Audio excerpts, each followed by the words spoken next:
The Federal Reserve's policies are clearly headed towards hyperinflation.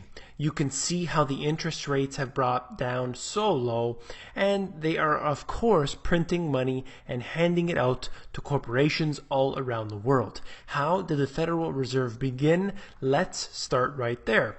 This is a document written by Robert L. Owen. He's the former chairman and committee on banking and currency in the United States Senate. And let's take a look at exactly what he did say. 25 years ago today, Woodrow Wilson, in the presence of members of his cabinet, chief executive officers, and the leaders of the United States Senate and House of Representatives, approved the Federal Reserve Act. Later down, let's just scroll for a moment here.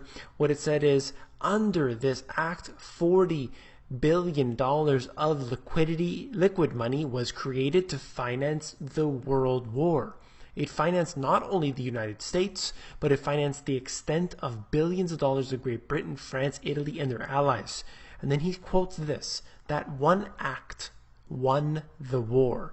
And that is a huge statement to say, because this is obviously how they've set up a scheme where they can remove the backing from gold and then print their way to prosperity. And in this case, they were supposedly, in that instance, successful at doing this. So what did this do? I'll get to that at the end. Let's get into more of the crimes committed by the Federal Reserve and those on the inside. Now, Bernanke's obfuscation continues. The Fed's $29 trillion bailout of Wall Street. Of course, there are many different numbers here. Huffington Post and others have calculated it to be $29 trillion. I'll move on quickly just to show you that the Fed audit that was done by Bernie Sanders and the GAO found that there were $16 trillion in bailouts given out to all kinds of institutions. And consistently, as I bring this data up, I always have people who are deniers. They say, no, that is not the case. They did not do this.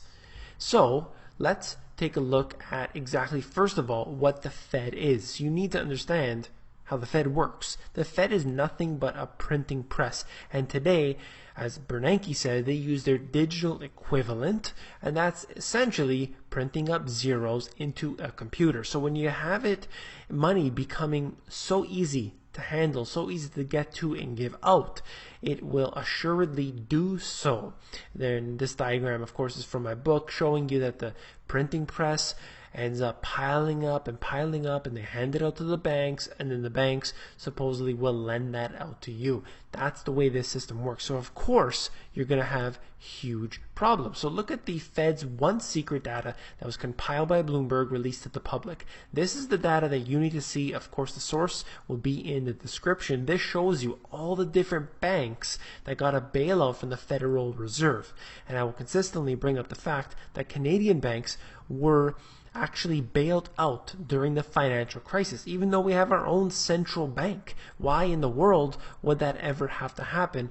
Well, that's just the way this goes. There's something much, much deeper going on, and we're not allowed to know about it. But they did do this limited audit, and they were able to see that $16 trillion was given out just during that short period of time. So for those who are unsure, or I would even suggest that everyone go here, download the spreadsheet from Bloomberg, and see if the bank where you bank at, where you have your savings, see if they received a bailout. That goes for every country around the world. See if your bank needed a bailout during the financial crisis from the Federal Reserve.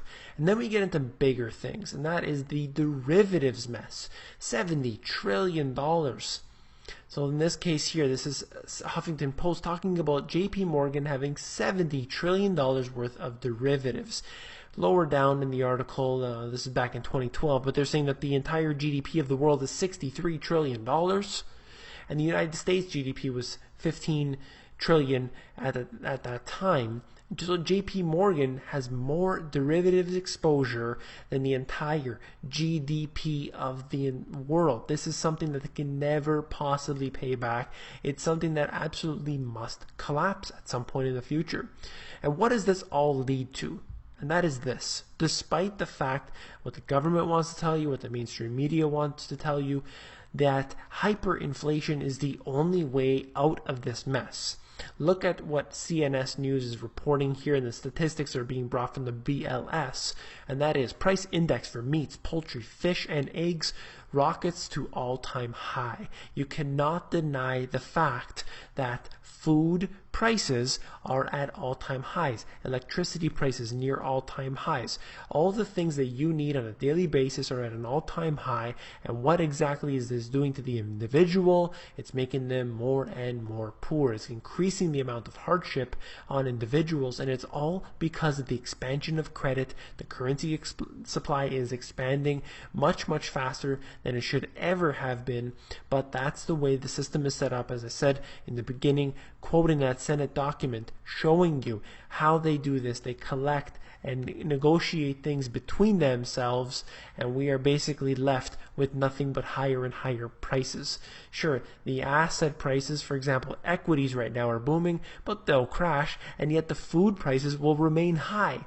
That's how it happens to us. You have us taking the short end of the stick, unfortunately. So definitely, we need to not only audit the Fed, we need to end the Fed, we need to stop central banking. At the very least, I'm not a fan of paper currency at all, but at the very least, doesn't it make more sense that there is some level of transparency where we could have the Treasury print the money at least? Although I do prefer some sort of sound money, at least backing, but that is a topic for a different day. The fact remains is that if your money, if your savings is kept in a paper currency, in a digital currency, it is subject to this hyperinflation.